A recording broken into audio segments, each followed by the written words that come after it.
Gold, trusted gold buyers. మీరు తాకట్టు పెట్టిన బంగారాన్ని విడిపించి ఈ రోజు ఉన్న మార్కెట్ ధరకు కొనబడను. హాయ్ హలో నమస్తే, welcome back to our channel. నేను మీ వైషు. మనశ్శాంతి ఇది లేక చాలా మంది ఎక్కడెక్కడో వెతుక్కుంటూ ఉంటున్నారు. ఈ మధ్య కాలంలో ఇంకా దానికోసం థెరపీ సెషన్లు కూడా మొదలు పెట్టారనమాట. సో అసలు మనశ్శాంతి ఎక్కడ దొరుకుతుంది, ఎలా దొరుకుతుంది, మనసు ఎప్పుడు శాంతంగా ఉంటుంది, ఈ విషయం గురించి మాట్లాడడానికి ఈరోజు నాతో పాటు డాక్టర్ హరీష్ తెనేటి గారు ఉన్నారు. సార్తో మాట్లాడదాం. హలో సార్, నమస్తే. నమస్తే. ఎలా ఉన్నారు? All good. ఎలా ఉన్నారు? బాగున్నాను. సో మనశ్శాంతి అనేది ఒక చాలా పెద్ద టాపిక్ అయిపోయింది ఈ రోజుల్లో. మనశ్శాంతి లేక అసలు ఏం చేయాలో తెలియక, ఎక్కడ వెతుక్కోవాలో అర్థం కాక చాలామంది థెరపీ సెషన్స్ అని ఎక్కడ వెళ్ళి ఎక్కడ ఉంటుంది ప్రశాంతత, అసలు మనసుకి శాంతి ఎప్పుడు ఉంటుంది అని ఎత్తుకుంటున్నారు. నిజంగా ఎక్కడ దొరుకుతుంది, ఎక్కడైనా వెతకాలి? ఓ యా, ఎంటైర్ లైఫ్ పర్స్పెక్టివ్ దీనికోసం వెళ్తుంటుంది. మొత్తం జీవితపు ప్రయాణం ఎక్కడో నా మనసు శాంతిస్తుంది, చల్లబడతాను అని. కొంతమంది మనసు శాంతిస్తే తట్టుకోలేని లోకంలో ఉన్నాం మనం. మన ప్రశాంతంగా ఉంటూ ఊరుకోలేరు, ఏదో ఒకటి చేస్తూ ఉండాలి వాళ్ళకి. మనసు శాంతంగా ఉంచడాన్ని, మనసు అనే ఒక సిస్టమ్ని అర్థం చేసుకొని వాళ్ళు ఎప్పటికీ దాన్ని శాంతింపబరచలేరు. మనసు అంటుకుంటుంది. ఇట్ ఈస్ లైక్ మాకు ఎలా చెప్పేవారంటే, బయటకు వెళ్ళేటప్పుడు చెప్పులు వేసుకుని ఎక్కడెక్కడో తిరిగి వస్తావు, మళ్ళీ నీ లోపలికి వచ్చేటప్పుడు ఆ చెప్పులు బయట వదిలి రావాలి. మనసు కూడా ఎక్కడెక్కడో తిరిగి వస్తూ ఉంటుంది. లోపలికి వచ్చే ముందు ఆ మనసు చెప్పులు ఏవైతే అంటించుకొని వస్తుందో అవి బయట వదిలి లోపల రావాలి. అప్పుడు మనసు శాంతంగా ఉంటుంది. ఏది జరుగుతున్నా మనసుకి అంటించుకుంటారు కొంతమంది. అలా అంటుకున్నన్ని రోజులు మనసు మలినమైపోయి ఇది ఎప్పుడు శాంతంగా అవుతుంది అన్న విషయం తెలియదు. ఎప్పుడు మనసు ప్రశాంతత అవుతుంది అన్నది అసలు వాళ్ళు ఇమాజిన్ కూడా చేసుకోలేరు. ఎందుకంటే మనసు అనే ఒక ఇంప్రింట్ మోడల్ని, అంటే ఏది దాని దగ్గరకు వచ్చినా అంటుకుంటుంది. అలా అంటుకుంటుంది కాబట్టి జాగ్రత్త పడాలి. మనసు అన్నిటికంటే వేగంగా పరిగెడుతుంటుంది, అందుకంత ఫాస్ట్గా వెళ్తుంది, తెచ్చేసుకుంటుంది. ఇక్కడ కళ్ళు మూసుకొని నేను ప్యారిస్ ఐఫిల్ టవర్ అంటే గుర్తుకొచ్చేస్తుంది. నేను వెళ్ళిపోయాను, మనోవేగంగా వెళ్ళిపోయాను. సో అందుకనే మనసు ఏదైనా అంటించుకుంటుంది కాబట్టి దేన్ని నా మనసుకు అంటించాలి అని తెలుసుకోవాలి. ఓకే, ఇది బయట చెప్తున్నా, సూపర్ఫిషియల్గా అందరికీ అందరూ దాన్ని అర్థం చేసుకోవాలి కాబట్టి చెప్తున్నా. బయట దట్ మనసు ఎక్కడ ఏవో తీసుకొస్తుంది, థింక్ చేయిస్తుంది. వాటిని అది ఓన్లీ యూజ్ చేసుకునే యాప్ లాంటిది. అవసరం లేకపోతే ఇట్లా పైకి స్వైప్ ఆఫ్ చేసేసేయాలి అనేటట్టుగా మనసుని వాడడం వస్తే వాళ్ళ మనసు శాంతమవుతుంది. ప్రాబ్లం ఎక్కడొస్తుందంటే ఈ మనసే నేను అనే దాంట్లోకి వెళ్ళిపోతారు. మనసే నేను అనుకున్నవాడు మనసు ఎలా చెప్తే అలా ఆడతాడు. ఆ మనసు శాంతంగా ఉండదు, because it is air component. మీరు అన్నట్టు గాలిలాగా పరుగులు తీస్తూ ఆ మనసు శాంతంగా ఉండకుండా పరుగులు తీస్తూ ఉంటుంది. దీనికి మనశ్శాంతి ఉండకపోవడానికి అడ్డుపడేవి ఫస్ట్ ఈజ్ ఎప్పుడు ఆల్వేస్ ఎవరు చెప్పిన ఎక్స్పెక్టేషన్స్, కోరికలు, డిజైర్స్, అండ్ నా ఇమేజ్ని అవతల వాడి మైండ్లో పెట్టాలి అనే ఒక ఆలోచన. నేను ఒక కోతిని, కానీ నన్ను వాడు లయన్ అనుకోవాలి అని ప్రయత్నం చేసిన రోజు నా మనశ్శాంతిగా ఉండదు. ప్రయత్నం చేస్తూ ఉండాలి నిరంతరం, వాడికి ఎక్కడ నా మంకీనెస్ బయటపడిపోతుందో అని కదా. నేను కోతిలాగా ఉండడానికి ఫ్రీ ఉంటుంది మైండ్. నేను కోతినే, కానీ మంకీ కాకుండా లయన్లా ప్రొజెక్ట్ చేయాలి అని ప్రయత్నం. నేను నా మీద ఎందుకు వేసుకుంటున్నా అంటే మిగతా వాళ్ళకి చెప్తే బాధపడతారని. కానీ చాలామంది ఇలా సఫర్ అవుతున్నారు. దట్ నా ఇమేజ్ని అవతల వాడి మైండ్లో ఫిక్స్ చేసే ప్రోగ్రాంలో ఉన్నన్ని రోజులు మనసు బాధపడుతుంది. ఎంతమంది నేను వాళ్ళకి ఎంత చేశానండి, వాళ్ళు నన్ను అంత మాటలు అన్నారు, నాకు ఎంత బాధేసిందో, నా మనసు ఎంత నొచ్చుకుందో అని. ఫస్ట్ థింగ్, ఆ మనసే లేదు. ఆ మనసు ఉంది అనుకున్నా దానికి ఏమీ అంటుకోలేదు. పోనీ అంటుకుంది అనుకున్నా నువ్వు పెట్టుకున్నదే కాబట్టి తుడిపేసుకోవచ్చు అని సింపుల్ ఒక సెంటెన్స్లో చెప్తే అర్థం కాదు. ఇంకేంటండి చెప్తారండి, ఈజీ అండి. సో అందుకని చెప్తున్నా, ఫస్ట్ ఆ మనసు అనే ఐటమ్ నువ్వు ఏది ఇస్తే అదే అవుతుంది. చిన్నప్పటి నుంచి ఇది హండ్రెడ్స్ ఆఫ్ రీసెర్చ్ జరిగాయి, hundreds of researches that only ఒక ప్రదేశంలో ఒక రెస్ట్రిక్టెడ్ ఎన్వైరన్మెంట్లో పెంచితే అక్కడ కూడా వాళ్ళు అందే దాంట్లో మానసిక ఇబ్బంది పడతారు. మనసు ఎలా చేస్తుందంటే జస్ట్ ఒక అద్దం, ఒకరికి ఎవరికో బాగా ఆదివాసుల టైంలో ఉన్న వాళ్ళకి, ఇంకా ఓల్డ్ ఉంటే వాళ్ళకి అద్దం దొరికిందంట. ఆ అద్దం కోసం కొట్లాడారంటారు. 5 రూపాయల కోసం కొట్లాడుకునే రోజులు ఉన్నాయి. లక్షల డబ్బులు వచ్చిన కొట్లాడుకునే. నీకు ఏ కాంపోనెంట్ దొరికితే దాని గురించి మనసు వరి అవుతుంది. ఏం దొరికినా వరి అవుతుంది. ఏం దొరికినా దాన్ని బాధగా మార్చుకునే కెపాసిటీ మనసుకుంటుంది. అది నాకు దక్కలేదను, అది నా కోరిక తీర్చలేదను, బాగా ఏజ్ ఓల్డ్ ప్రాసెస్లో ఎప్పుడు నేను అంటున్నాను కదా, ఆదివాసులను దాటి ఇంకా ఇంకా ఇంకా ముందు పురాతన టైం నుంచి కూడా మనసు ఏదో రకంగా బాధ పెట్టే కాంపోనెంటే. దాన్ని గుర్తెరిగి గుర్తించాలి ఫస్ట్. మనసుని ఈ మనశ్శాంతి రావాలంటే గుర్తించాలి. నన్ను ఎందుకంత బాధ పెడుతుంది, ఏంటి నన్ను అంత మనసుని బాధ పెట్టే అంత ఏం జరిగింది. వాడొక మాట అన్నాడు. ఏదా మాట? అన్నాడని నువ్వు విని నీకు నువ్వే తలుచుకుంటున్న మాట. ఓకే, సో నీ మనసే కొన్ని షార్ప్ పాయింట్స్ తీసుకుని గుచ్చుకుంటుంది. That is why we say you are inducing self inflictive mind related trauma. Self inflictive, మనమే చేసుకుంటున్న మానసికానికి సంబంధించిన ఇబ్బంది. అందుకే మనశ్శాంతి ఉండదు. మనస్సు శాంతిగా ఉండాలి అనుకున్న వాళ్ళు ఈ అటాచ్మెంట్స్, ఈ ఎక్స్పెక్టేషన్స్, ఈ కోరికలు, దాని తర్వాత ఇమేజ్ ప్రొజెక్షన్, ఇది ఎవరి నుంచి కాదు. నేను నాకు నచ్చినట్టుగా నా ఇష్టం వచ్చిన లైఫ్ని నేను ఎవరికి హాని కలగకుండా బ్రతుకుతాను అనే నిర్ణయం తీసుకున్న రోజున మనసు యాక్ట్ చేయడం మానేసి ప్రశాంతంగా కూర్చుంటుంది. అంటే కొంతమంది మాది మిడిల్ క్లాస్ కాబట్టి మాకు మనశ్శాంతి లేదు, మేము వాడిలాగా అంత రిచ్ అయితే నాకు మనశ్శాంతి ఉంటుంది, నాకు ₹1,00,00,000 బ్యాంక్ అకౌంట్లో ఉంటే నేనేం చేసేది లేదు, నా మనశ్శాంతిగా ఉంటుంది, ప్రశాంతంగా ఉంటాను. అసలు ఛాన్సే లేదండి అది. నేను చెప్తున్నా కదా, అమెరికాకి వెళ్ళిన వాళ్ళు, అక్కడికి వెళ్తే డాలర్ డ్రీమ్స్, అమెరికాకి వెళ్ళాలనుకున్న వాళ్ళు అక్కడికి వెళ్ళి అక్కడ బాధపడుతున్న వాళ్ళు ఉన్నారు. నేను చెప్తున్నాను కదా, ఇలా ఆలోచించి ట్రావెలింగ్ అంటే ఇష్టం, నాకు ఎక్కడైనా ప్రశాంతమైన ప్లేస్కి వెళ్ళిపోవాలని అని వెళ్ళిన వాళ్ళు అక్కడ కూడా బాధపడ్డ వాళ్ళు తెలుసు నాకు. ఓకే, సో పాయింట్ ఈస్, నీ మనసు నువ్వు ఎలా ట్రైన్ చేస్తే అలా మారుతుంది. నువ్వు ట్రైన్ చేసుకున్నావు అదేదో వస్తే హ్యాపీనెస్ అని. సో ఇప్పుడు ప్రస్తుతానికి హ్యాపీనెస్ వద్దా, సరే పట్టు, దానికోసం బాధపడుతుంటారు. సో ఫండమెంటలీ మనం అర్థం చేసుకోవాల్సింది, నీ మనసుని మనం హ్యాపీగా ఉందాం రా అని ట్రైన్ చేసుకున్నాం అనుకో, ఏది వచ్చినా ప్లస్సే, బెనిఫిటే. రాకపోయినా నేను హ్యాపీగా ఉన్నా, I'm always in win win situation. లేదు అది వస్తే నేను హ్యాపీ అన్న రోజున ఇరుక్కుపోయామంతే. ఇది చెడ్డవాళ్ళు తొందరగా అర్థం చేసుకుంటారు, మంచి వాళ్ళకి బొరకెక్కదు. నిజం చెప్తున్నా. చెడ్డవాళ్ళేమో తొందరగా అర్థం చేసుకుని నేను లేజీగా టీవీ చూస్తుంటా, నాకు అదే ఆనందం అని వాడు దే థింక్ సంథింగ్ ఎల్స్. రాంగ్గా తీసుకుంటుంది దీన్ని. రాంగ్గా తీసుకుని నాకు మందు తాగితే ఆనందంగా ఉంది, తాగుతా, నేను ఆనందం కోసమే పుట్టాను ఈ టైప్లో. సో అందుకని చెడ్డవాళ్ళు తొందరగా అర్థం చేసేసుకుంటారు. అది కాదు మనం చెప్పి అర్థం చేసుకోవడం, తప్పుగా అర్థం చేసుకోవడం కదా ప్రాబ్లం. అది కదా ప్రాబ్లం. అలాగా మంచి వాళ్ళకి ఈ విషయం, అమ్మా నువ్వు రాంగ్ డెసిషన్ తీసుకోవడానికి అన్ని రోజులు బాధపడ్డావే, రైట్ డెసిషన్ తీసుకుంటే బాధ ఎందుకు పడతావు? ఒప్పుకోరు. రైట్ డెసిషన్ తీసుకుని కూడా వాళ్ళు ఏమనుకుంటారు, వీళ్ళు ఏమనుకుంటారు, నన్నేమనుకుంటారని బాధపడుతూ ఉంటారు. నాకు జీవితకాలం కోరిక సార్, అది తీర్చుకుంటేనే కానీ నేను ఉండదు. అందులో మోటివేషనల్ స్పీకర్ నా లాంటి వాడు ఇలాంటివి చెప్తున్నానంటే ఏదో సాధించాలని పరుగులు పెట్టిస్తూ ఉంటాం. ఓకే, నిజంగా కూడా ఆల్రెడీ సాధించేసావు, ఇంకా మిగతావంతా బోనస్. హ్యాపీగా రిలాక్స్డ్గా వెళ్ళు, దొరుకుతుంది, అన్నిట్లో వస్తాయి నీ లైఫ్లోకి అంటే నమ్మరు. నిజంగా చెప్తాను, అట్లా నమ్మరు. జీవితంలో సాధించాలి, చేయాలి అనేటట్టుగా అదే మానసిక రోదనగా మారుస్తారు. మేమేం చెప్తామంటే ఫండమెంటల్, ముందు హ్యాపీగా ఉండు, ఏది ఉన్నా సరే యు ఆర్ ఫైన్, మిగతావన్నీ ట్రై చేయి. వచ్చిందా వెరీ గుడ్, రాలేదా వెరీ వెరీ గుడ్, ఇంకో దాన్ని ట్రై చేయి. నీ ప్రయత్నంలో ఫుల్ ఫ్లెడ్జ్డ్గా ఎలా నిన్ను నువ్వు ఇంప్రూవ్ చేసుకోవచ్చో చూడు. మనస్సు అనేది అంటుకుంటూ ఉంటుంది. ఎలా అంటుకుంటుంది?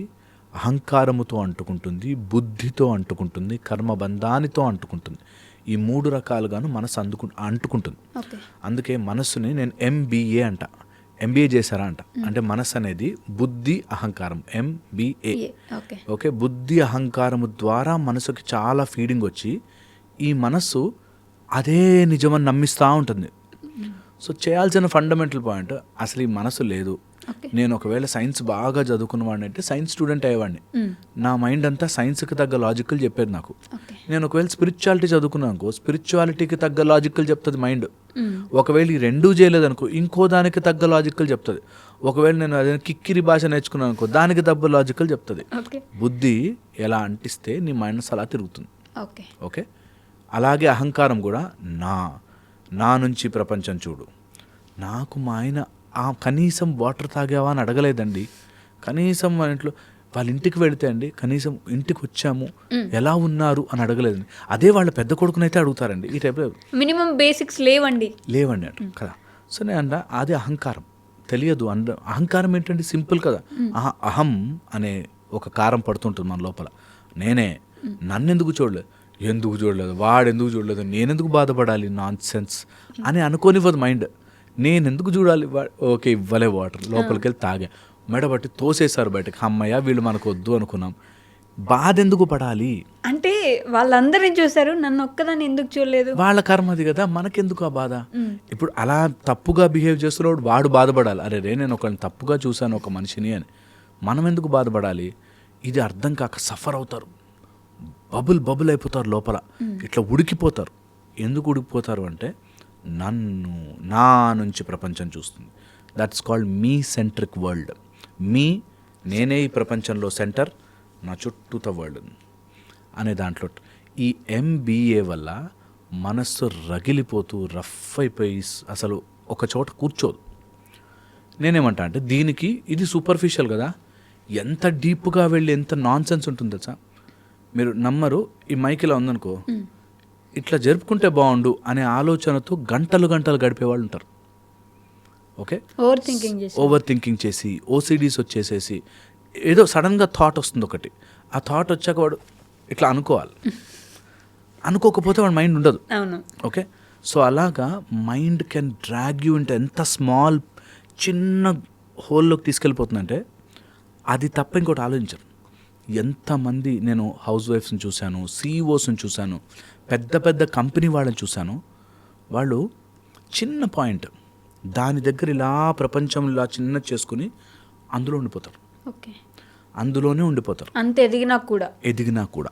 కొంతమందికి దీనికి తోడు బ్లాక్ మ్యాజిక్ అని, ఎవడో చేతబడులు చేశాడని, లేకపోతే ఏదో దిష్టి తగిలేసిందని, లేకపోతే మా అమ్మా నాన్న నా మీద కుట్ర పన్నేశారని, నా బాయ్ ఫ్రెండ్ నాకు ఏదో చేసేసాడని, ఆ ఊరిలో వాళ్ళందరూ నా మీద పగబట్టేశారని, ఈ టైప్లో ఒక ఆలోచన విధానం పెట్టుకుని ఇంకా తిప్పుతుంది మైండ్, ఆడుకుంటుంది, ఇష్టం వచ్చినట్టు తిప్పుతుంది. అందుకే మానసిక శాంతి ఉండదు. ఈ మానసిక శాంతి ఉండాలంటే అసలు ఈ మనసు అనేదే పెద్ద మాయరా. దీన్ని మనం వదిలితే కిందకి గుంజుకెళ్ళిపోతుంది. శ్రీరామచంద్రుడి సైతం అయ్యో ఏంటి రావణాసుడు తల బాణాలు వేస్తూనే ఉన్నా అవదా ఎప్పటికీ యుద్ధం అనేటట్టుగా బాధపడే స్టేజ్లో ఉండే. సో మనసు గుంజుతుంది. అలాంటప్పుడు అగస్త్య మహాముని చెప్పినట్టుగా ఒక అద్భుతమైన లాజిక్ మనసుకు సంబంధించి, ఫస్ట్ దేన్ని అంటుకోనివ్వకు. చెయ్యాల్సిన పనికి నీకు వెనక నుంచి ఇంకేమీ రాదు. మోటివేషన్ అనో, ఎవడో ఇన్స్పిరేషన్ అనో, ఎవడో తోస్తాడనో, సపోర్ట్ అనో, వాళ్ళెవరో అర్థం చేసేసుకుంటారనో, ఇవి నీ మనస్సు చేసే లాజికే. నీ బ్రతుకు అబ్సల్యూట్లీ నువ్వు చెయ్యాల్సిన పని మాత్రమే. ఓడిపోయావా పని చేయి, గెలిచావా పని చేయి, బాధ వేసిందా పని చేయి, నష్టం వచ్చిందా పని చేయి, ఏదైనా అల్టిమేట్లీ అదే రావాలి. మన మనశ్శాంతి పక్కన వాళ్ళ మీద ఆధారపడితే అబ్సల్యూట్లీ నాన్ సెన్స్ అయిపోతాం మనం. మన లైఫ్, మన మనశ్శాంతి ఎప్పుడు పక్కన మీద ఆధారపడకూడదు. వాడు ఉంటే నా లైఫ్ బాగుంటుంది, నాకు మనశ్శాంతి ఉంటుంది. That's the end of the game. అది వాళ్ళు ఉంటే నాకు అయిపోతుంది. నేను ఎంతోమంది చూసాను, చిన్నదే నా పిల్లల భవిష్యత్తు బాగుంటే చాలండి అన్నాడు ఒక ఆయన. బాగుంది, ఓకే నేను ఫట్ అనేసాను, బాగుంది. తర్వాత ఏంటి, వాళ్ళు కానీ పెళ్ళి అయిపోతే అంతేనండి నాకు ఇంకేం కావాలి, అట్లా వస్తుంది. Mind can turn you into any dam thing. So మైండ్ని కొన్ని రోజులైనా బై ప్రాక్టీస్ పక్కన పెట్టండి, దానిలో ఎక్కువసేపు గడపద్దు. సో మనస్సు శాంతిగా ఉండాలంటే ఈ రిథమ్ని బ్రేక్ చేయండి. నీ మైండ్లో ఎక్కువసేపు గడపద్దు. డూ యువర్ వర్క్ అంతే.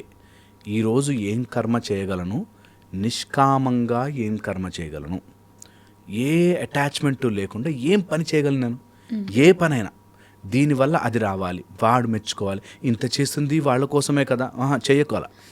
నీ కోసం నువ్వు ఏం చెయ్యగలవు, బ్రతికున్నందుకు ఏం చేయగలవో నిర్మోహమాటంగా ప్రశాంతమైన మనసుతో చెయ్యి.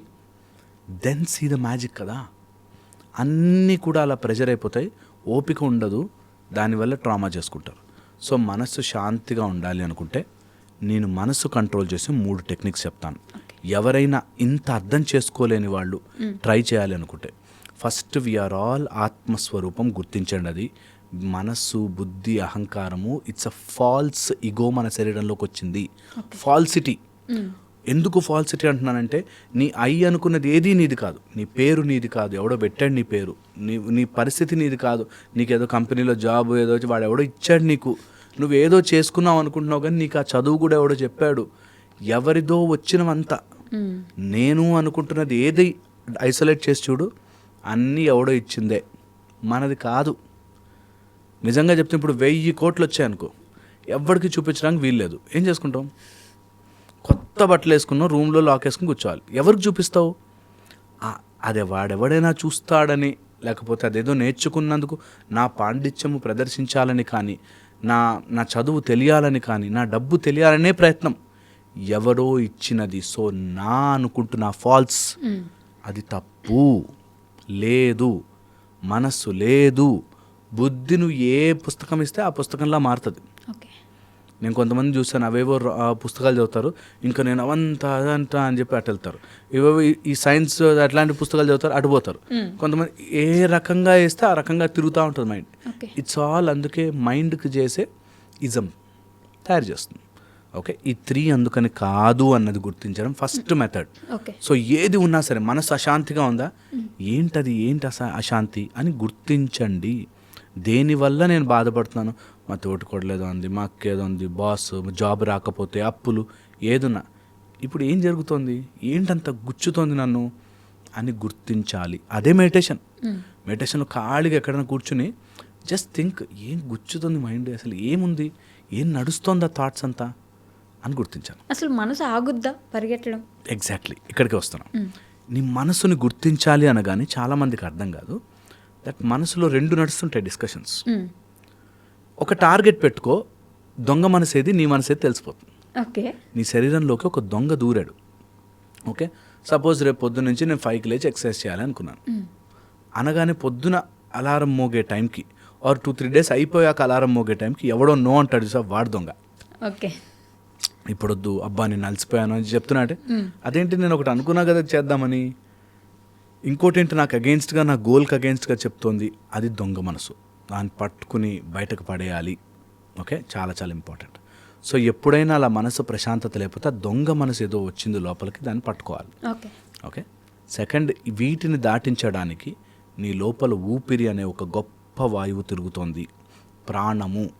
దాన్ని రిథమ్ చేయాలంతే. ఊపిరి గట్టిగా తీసుకుంటే స్ట్రెంగ్త్ వస్తుంది. ఒక బకెట్ వాటర్ లేపాలనుకోండి, హుప్ అని పట్టు లేపుతాం. You see, hold your breath, energy వస్తుంది. అది సింపుల్గా అర్థం చేసుకోవాలి. ఒక బకెట్ లేపాలని హుప్ అని పట్టలేదు. వన్స్ యు ఆర్ బ్రీత్ని హోల్డ్ చేయగలిగే కెపాసిటీ వస్తే మైండ్ నీకు ఏది కావాలో చేసి పెడుతుంది.